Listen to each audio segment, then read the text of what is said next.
Hey everybody, welcome to Chicken Fried Growth, where go-to-market AI and the Deep South collide.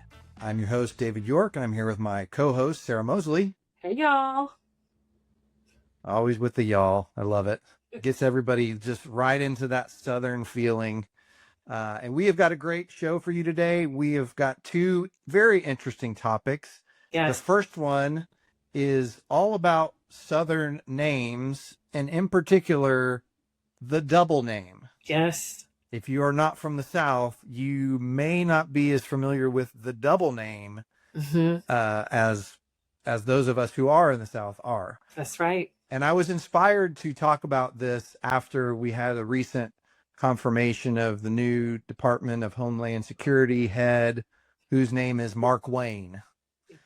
And he is from Oklahoma, which is where I actually grew up. So we will get into that. And then the second topic we're going to talk about today is what I learned from spending 72 hours working with 4 AI agents. So I went like headfirst into a project for a customer that required that I get really, really cozy with 4 AI agents to do some pretty specific and important work. And so I wrote a post after that kind of shared 4 different things about that experience. And so we'll dive right into that. But first, let's get into double names in the Deep South. So that's right. Well, and the good news is if you're a parent who's ever called your kid the wrong name, you have a better chance of calling them a right name if you have 2 names to go from. Right. You can bounce off both of them. Exactly. Yeah. So my mother's cousin is named Jerry Joe. Jerry Joe. I love Jerry Joe. And that's a great double name. And then we had a neighbor whose daughter was named Ava Grace. Mm-hmm. Coincidentally, my daughter is named Ava Grace. No hyphen. Single names. That's first name, middle name. But we had a friend whose daughter was named Ava Grace. Ava Grace. So I'm going to send you, I bet you, Sara, you probably have some double names in your family and in your circle, especially in Alabama. Again, I'm in the southern adjacent, Deep South adjacent Texas. It's not nearly as intense as it is down there. I will tell you this, when I went to college at the University of Alabama, and my first year I pledged a sorority, and in that sorority I was in the minority because I just went by my name, Sara, even though my middle name is Elizabeth and could have been a Sarah Beth, but no, just Sara, like Cher or Madonna. But every other girl, there were so many Marys. It was Mary Hardy, Mary Cromer, Mary Eliza, Mary Smith, Mary this, all the double Marys. There were Hail Mary. There were so many. It was fully crazy. And then in high school, we had tons of it. And in my family, there's a lot of it. So, everybody was proud when Billy Bob Thornton finally made good in Hollywood. Right? Yeah, the power of the double name. Some cachet to the words Billy Bob. Exactly. Which I won't digress too far, but his latest show, which is shot in Fort Worth and West Texas, Landman, highly recommend. Good stuff. Not for the kids, but it is a good show. All right, so I'm going to read off a few Southern double names, particularly girls' Southern double names, and you probably know some people with these names. You can give me the thumbs up or thumbs down if you know them. So this is a list. There's a handful of different lists, but here's Southern double names for girls. Alice Ann. Oh, I like Alice Ann. That's nice. Anna Beth. Anna Beth. She's a sweet girl. She does what this. Ella Kate. Ella Kate, strong-willed. Emma Jane. Emma Jane, bless it. She eats too many donuts. What? Mary Louise. I know some Mary Louises. I know multiple Mary Louises. So that's yes. Grace Ann. I know a Grace Ann. She was head cheerleader when I was a freshman. Grace Ann Chandler. Mm-hmm. Ruby May. Ruby May. Oh, I like Ruby May. That's a pretty one. That's an old name right there. As you mentioned, Sarah Beth. It's on the list. That was my best friend Carol. Her daughter's name is Sarah Beth. And then you've got Laura Beth, not to be Laura confused Beth. with Sarah Beth. I've known some Laura Beths. Georgia Kate. Georgia Kate. I've only known one Georgia, but she wasn't a double name. But that's nice, Georgia Kate. And here's a list of rare and beautiful double names. Skip over to some others. These just reviewing these look a little bit more, I don't know exactly how to put it, but just Southern royalty. I don't know if royalty is the word I would use. Let me throw one out there and get your reaction. Harley Rose. Oh, goodness. Her daddy is a redneck, but her mama's got big aspirations. And then Amelia Rose. Amelia Rose. Now, Amelia Rose is sweet. She's probably named after both grandmothers. They've even got Maya Rose on here. Wow, we got all the roses going on. All the roses, here. yeah. I'm pretty sure you just like switch out any name and put Rose after it, and you're pretty good to go. Well, you know what I think some of these double names are too? You have very strong-willed women in the South, and so if you're trying to appease both grandmothers, that's where some of that can be coming from too. So, like my sister Leah, her name was Edna Leah, named after each grandmother. That way, neither one of them could have a come apart over whose granddaughter she was favoring or all that stuff. Okay, fair point. Yeah. Fair point. Women get crazy. Some of these I feel like are a little bit much. Isabella Lee. Isabella Lee. Well, that sounds like a pirate ship. Okay. Well, yeah, and it feels like it's just like you would have a hard time getting that out every time you had to say it. Isabella Lee, you get back in here. Yeah, I mean, it's like it's too many syllables, right? Right. We got a syllable issue going on here. I feel like 3 syllables, we're good. 4, we're kind of like, all right. Yeah. Romy June. You can tell where parents are like, please, God, let our child be successful when they're naming them like Preston and things like that. And you're like, all right now. Yeah, exactly. And then this one is the ultimate list of, and it's the title of this list is kind of amazing. Pretty double barrel girl names. Oh, wow. They're leaning right into that one. We're right. These names are double barrel. Double barrel. You're not messing around anymore. All right, let me have it. How about Ivy Ray? Ivy Ray. Ivy Grace. I like Ivy Grace better than Ivy Ray. Ivy Ray's a little redneck, but Ivy Grace is pretty. Hallie Mae. And then she may not. Yeah. Daisy Mae. Daisy, that's too close to Daisy Dukes. We actually call my dog, I have a female dog named Daisy, and we call her Daisy Mae. Little Daisy Mae, that's sweet. Yeah. And then you've got the whole kind of group of Mays. You've got Gracie Mae, Lily Mae, Elsie Mae, Ivy Mae, Ella Mae, Ruby Mae, Molly Mae, Millie Mae, Lily Mae.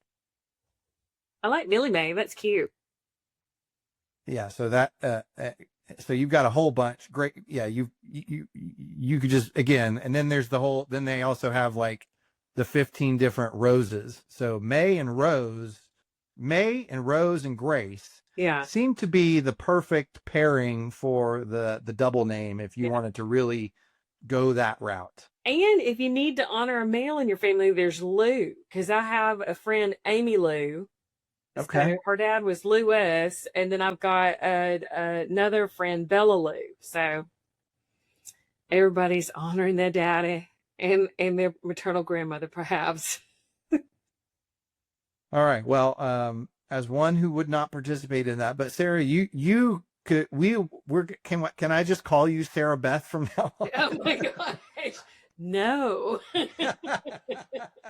Well, you'll love this. So I had a friend, we had algebra together in high school, and we had a traditional Southern Gothic algebra teacher, and she would get so frustrated with me because I was a talker, big surprise. And she'd go, Sara. And so Jason, whenever he would see me, would never call me Sarah. He'd be like, Sara. And I'd be like, Jason, stop it. But yeah, this Wow, totally. she was trying to get that third syllable in there. Listen, and she wasn't egging it on, like it was natural. That was her daily speech, I suppose, or that was her lilt. It was original and true. Oh, goodness. Okay. Well, so if anybody listening needs some advice about double names, Yes. you can call Sara, because you can call Sarah Beth. I'll tell you if your child's going to be a redneck or not, or if you've set them up for success in life, depending on what success looks like for you. Yeah, exactly. Success comes in many shapes and sizes. No Harleys, though. Oh, okay. Yeah. Please don't put Harley on the end. Yeah, please. Just keep your child off the motorbike. All right. And a girl named Harley, for Yeah. sure. That seems fraught with all kinds of future Yes. issues. Might as well name her Jezebel. What? All right. So speaking of success, Yes. that's my very Good segue. good segue. Speaking of success, so I a few weeks ago was working on a project with a customer that required me to get really cozy with a number of AI agents. We were in the process of, the customer is doing some rebranding work, updating terminology, product names, things of that nature. So, and as well as some of their kind of overall voice, not major changes, but relatively minor changes. And of course, as these things always go in marketing organizations, it has to happen tomorrow. Of course. The best ideas is marketing. And Sarah, you and I know, because when certain executives would swoop through our offices back in the day, it was always the best ideas were always the ones that needed to be done tomorrow. Yes, exactly. So we had roughly identified 1,400 pieces of content. Oh my goodness. That needed to be updated and reworked and adjusted.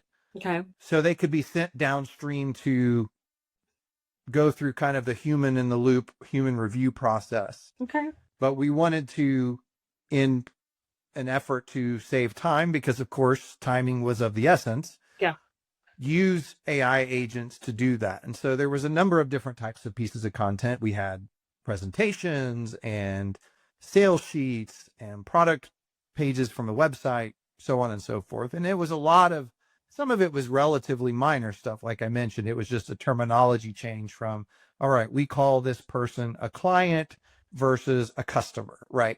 Right. Relatively lightweight stuff. But then there was just a slight change in tone that they wanted to put forth as well.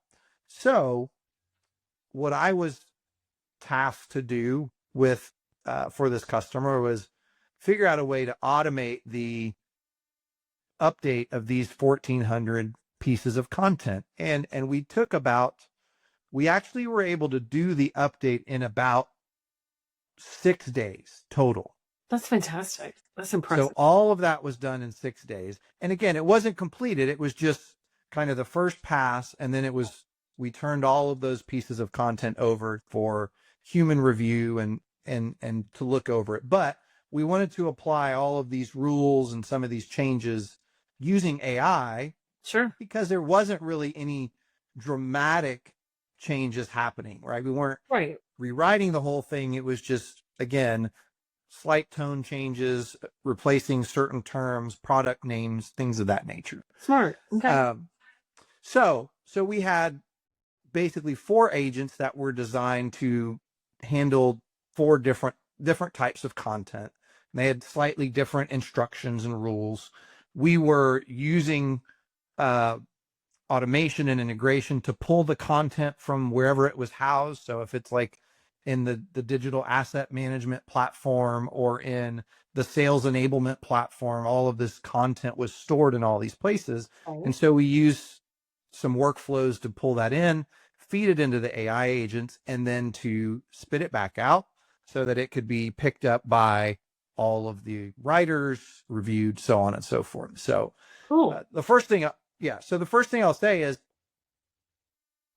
fantastic, right? Like you said, we were able to do the volume that we were able to adjust and make changes to in a short period of time was pretty remarkable.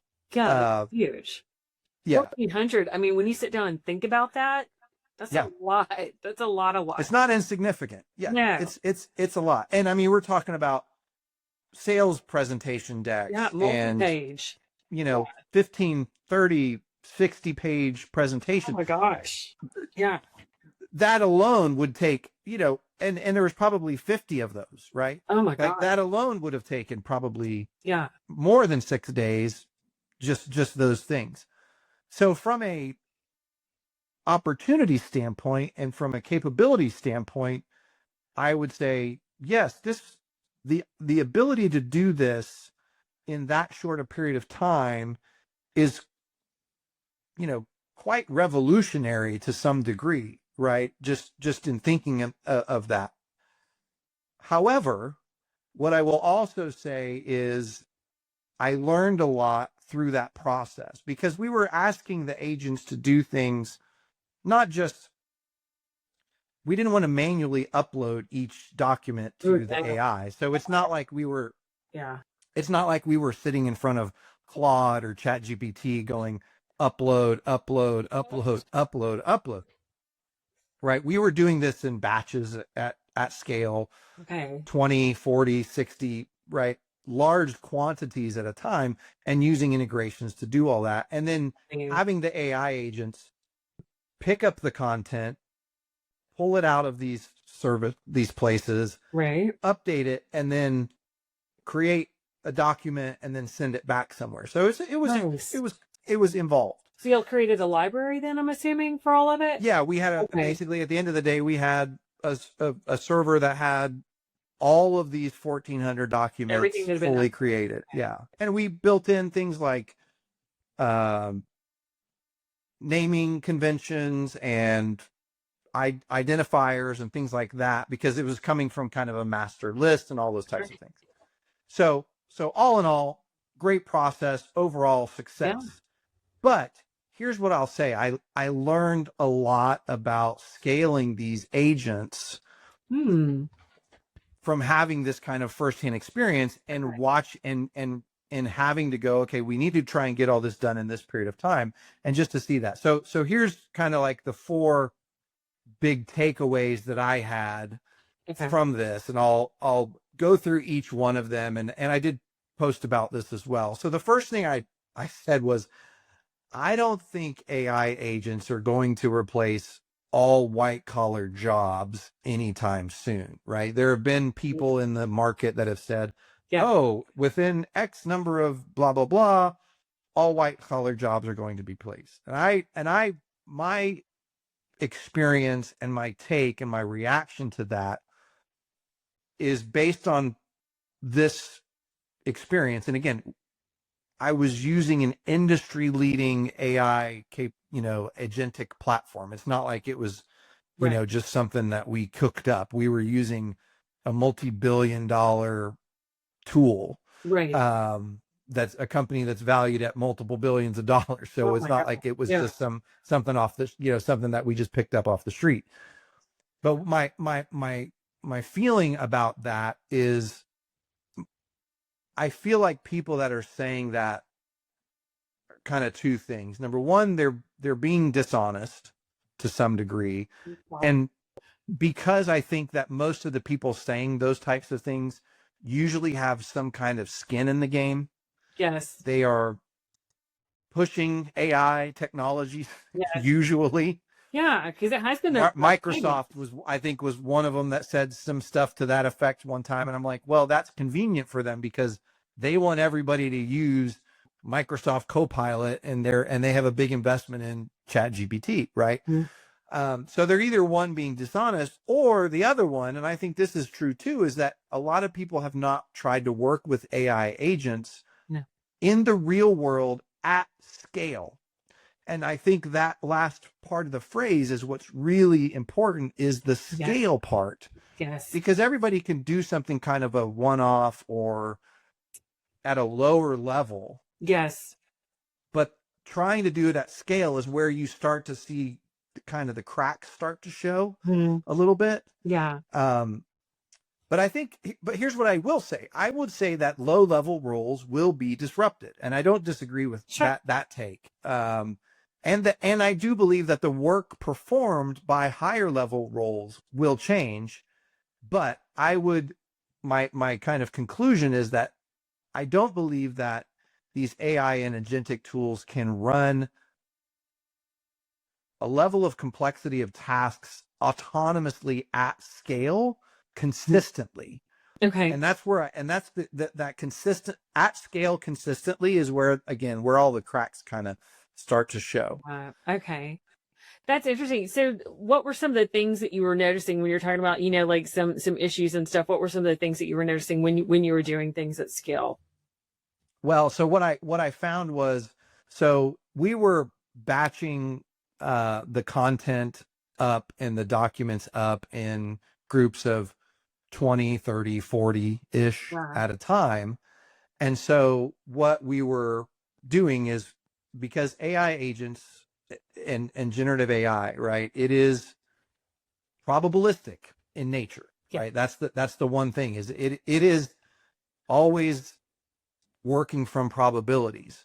So what we found is that this is kind of my third point, is every time we would send it a different batch, if you will, a different batch of content, the AI might veer a little bit off to the left or veer a little bit off to the right, even though we had given it the same instructions and they were relatively long and specific parameters, and we had the same integrations.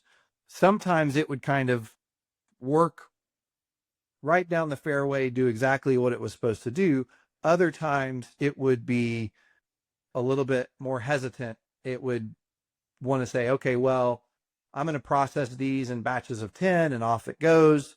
And it will go through and just get all the way through. Other times it goes, hey, I want to do this first one all the way through, and then I want to, go through this way. So again, just that level of probability that is involved there, where there were moments when it would work exactly like it was supposed to all the way through, and we would be like, okay, great, it's got it. And then the next time we would go through and it would just kind of veer a little bit off to in one way or another. And again, it wasn't that it would break or it would do something wrong. It would just need a little bit of supervision. Yes. It would just need, you may have to interact with it this time versus the other time. And that interaction for this batch might be slightly different than the interaction for this batch. That's important for leaders to know, because I think about, my brother used to fly planes. He's retired now, but you can be on course, and if you're flying by sight, you better have a lock on something, because if you don't and you're veering off just a degree, 1 degree, you can end up hundreds of miles off course. Yeah, and that's kind of what it is. It's just you kind of have to do a little course correction every so often. Not every time, but every so often there would be a little bit of course correction that had to take place. So that's how I think about it. I don't think it's going to replace white collar jobs. It struggles with the plumber. Yeah, exactly. It struggles with deterministic tasks. Okay. Like the level of consistency that you would expect. Right. I also think that whenever we kind of say AI is your coworker, I feel like that terminology, after I had it as my coworker for a while, I was like, if it was really a coworker, we would have been fired by now, because I'm pretty sure the intern after the 10th time would have figured out what I was trying to tell it what to do. So I feel like I hesitate to use that term. I may have used it in the past, but I hesitate to use it now because I'm like, I don't think you're my coworker. Because again, I'm pretty sure that somebody who's like 21 would have, the 10th time you would have been like, oh, I got it now. If not, I'm gonna have to drug test you, AI, because Yeah, this is exactly. a little suspicious. Yeah. So that's kind of where I landed with this. And it was again a great experience. I really enjoyed it. I was able to produce an incredible amount of Right. updates to this content in a still relatively short period of time, do it in an automated fashion, integrate with a bunch of different tools to do it. Again, I was like, this is still transformative Sure. from a technology perspective, but I think it's important for us to also have like a realization of what this actually looks like when we kind of jump off the cliff, so to speak, and we take the step off out of our current world into this AI world and have realistic expectations of what it's going to be like. Yes, Right. it did go replace all the words we needed it to, and it did all of those things. It looked at a series of documents that said, here's the tone, here's the vocabulary. It did all of those things, right? It did all of that relatively well, but it still, from time to time, still needed to be just slowly put back on course, Yeah. right? Give it that, to your point, that course correction, Yeah. so that it didn't veer way off course. And it required a lot of interaction and a lot of oversight throughout the process. It wasn't like I hit the button once and 1,400 documents came out the other end Yes. a few days later. It was every 30 minutes or every hour or every couple hours, like there needed to be continual supervision and course correction, or add a little prompt here, or get it back on course over here, and those types of things. I think what you were saying about expectations and perspective, it's so important, because I think, from all the hype swirl and things like that, people are expecting that you just went, oh, $1,400, beep, bop, boop, here they are, and that's not the case at all. There still needs to be, as you said, some management going on and some overview happening, and really looking closely at things to make sure that it's not going off the rails, so yeah. Yeah, and I think the point of this too is this was just the first step of the process. We still were sending this over for a human review as well. This was just applying these new rules and these new terms and things like that, and trying to do that. So there was still plenty of human involvement in this whole process. Right. But again, even there was still a relatively decent amount of human involvement, even with the AI enabled process. Cool. That's a good story. All right. Well, that's a good wrap. Sara, Beth. I was saying it with a pause. Sara, Beth. So thanks everybody for joining us, and we will talk to you next time. Yes. Bye, y'all.